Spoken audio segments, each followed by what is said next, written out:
네, 항상 K리그 리뷰만 하다가 오늘은 대표팀 리뷰를 해보겠습니다. 홍명보 감독 부임 이후 첫 경기였던 팔레스타인전, 어이없게도 FIFA 랭킹 96위 팔레스타인과 홈에서 득점 없이 비기고 말았습니다. 가뜩이나 협회와 홍명보 감독에 대한 민심이 바닥을 치고 있는 마당에 결과까지 얻지 못했네요. 결국 북중미 월드컵 3차 예선 대장정을 승점 1점으로 시작하게 되었습니다. 10일에 열릴 5만 원정 경기에선 무조건 결과를 가져와야 될 처지가 되었습니다. 그럼 경기부터 되돌아볼게요. 한국은 4-2-3-1로 나왔는데요. 조현우 골키퍼와 포백은 김민재, 김영권, 오른쪽에 황문기, 왼쪽에 설영우가 나왔고요. 중원에는 황인범, 정우영, 그리고 2선은 손흥민, 이재성, 이강인, 그리고 원톱은 주민규가 나왔습니다. 팔레스타인은 4-4-2로 나왔는데 한국을 상대로 다른 아시아권 팀들처럼 내려서지 않았네요. 라인을 많이 내리지 않았고, 그렇다고 뭐 전방 압박을 강하게 하는 건 아니었고, 뭐 평소에 자신들이 하던 대로 경기 운영을 했던 것 같습니다. 초반부터 분위기가 좀 쎄하게 흘러갔죠. 김영건이나 김민재 이런 후방에서 뭐 빌드업을 하다가 좀 미스들이 저칠에 나오면서 팔레스타인의 찬스를 허용을 하면서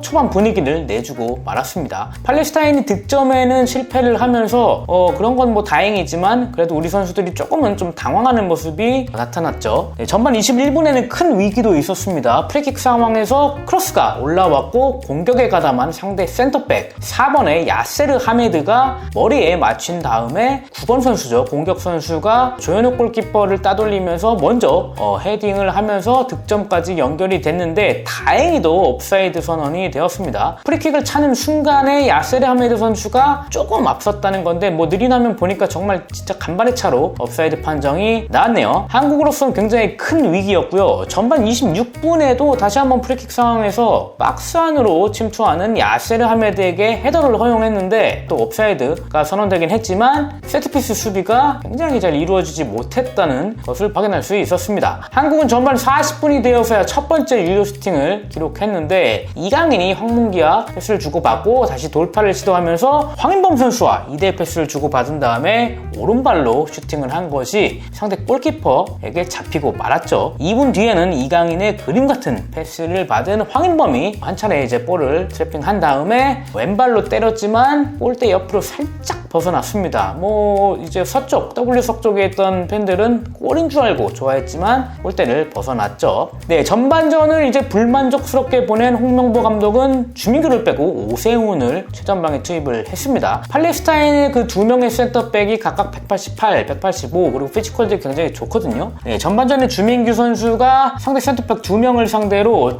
조금은 좀 힘겨워하는 모습, 물론 이제 원톱에 이제 볼이 많이 투입되지도 못했지만 어쨌든 그런 몸싸움에서 조금 이겨내지 못하는 모습을 보이자 오세훈을 바꾼 건데 이 부분은 대체로 성공적이었습니다. 박스 안에서 등지는 플레이가 가능해졌고 그리고 공중볼 처리도 잘 되기 시작을 했어요. 네, 이날 경기는 이제 오세훈이 나오면서 후반 중반 그리고 막판에도 결정적인 헤더 슈팅을 연결했는데 골키퍼 선방에 막히고 말았습니다. 어쨌든 이날 경기 수학이라면 그래도 오세훈 선수가 A대표팀에서의 가능성을 보여줬다라는 것을 말씀드릴 수가 있겠네요. 후반 중반 이후에는 한국은 이제 이강인이 중앙으로 이동하면서 적극적인 전진 패스를 시도를 했고요. 그것을 통해서 몇 차례 찬스를 잡았는데 손흥민의 슈팅이 골대를 강타했다든지 아니면 이강인이 직접 때린 슈팅들이 골대를 외면하면서 이렇게 기회를 살리지 못한 채 0대0 무승부의 결과를 받아들여야만 했네요. 네, 후반전 때 가장 의아했던 부분은 후반 13분에 이제 이재성 선수가 나가고 황희찬이 대신 들어왔거든요. 그럼에도 이제 사이드에 있던 이강인이 중앙으로 들어오고 황희찬이 전 사이드로 빠질 줄 알았는데 황희찬이 공격형 미드필더 위치에서 뛰더라고요.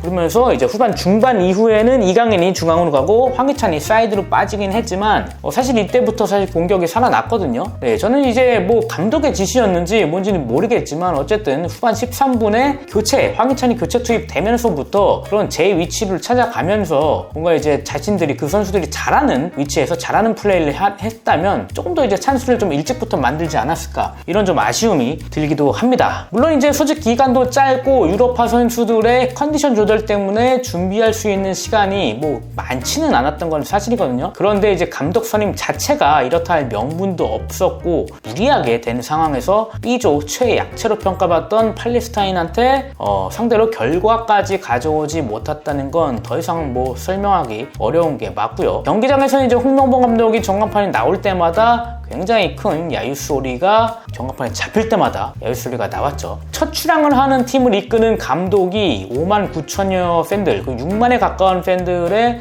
야유 소리를 듣는다는 것은 정말 이제 한 사람의 축구 팬, 그리고 뭐 축구계에 종사하는 한 사람으로서 굉장히 안타까운 마음이 들었습니다. 이렇게 축복받지 못했던 대표팀 감독이 있었나 라는 생각이 들 정도네요. 어쨌든 결과로 증명을 해야 했는데 충격의 0대0 무승부가 나와버렸으니 정말로 안타까운 상황으로 가는 대표팀이죠. FIFA 랭킹 96위 팔레스타인인데 전 거의 이제 뭐 2005년 움베르토 코엘료 감독 시절에 그 몰디브 쇼크와 거의 비슷한 상황이라고 생각을 합니다. 그때 이제 독일 월드컵 예선이었는데 원정에서 FIFA 랭킹이 146인 했던 몰디브한테 0대0으로 비겼거든요. 근데 이번에는 한국 대표팀의 그 성지라고 할 수 있는 서울 월드컵 경기장 홈구장, 이런 나라한테, 이런 팀한테 이렇게 졸전을 펼쳤다는 것은 정말 쇼크이자 참사 맞습니다. 그리고 2003년에는 또 오만 쇼크라는 게 있었잖아요. 오만 원정에서 1대3으로 역전패를 당했던 그런 경기인데, 그래도 지금은 이제 오만이 FIFA 랭킹이 76위까지 올라왔는데 그 당시에 이제 100위권 밖에 있던 팀이었어서 더 충격이 컸었죠.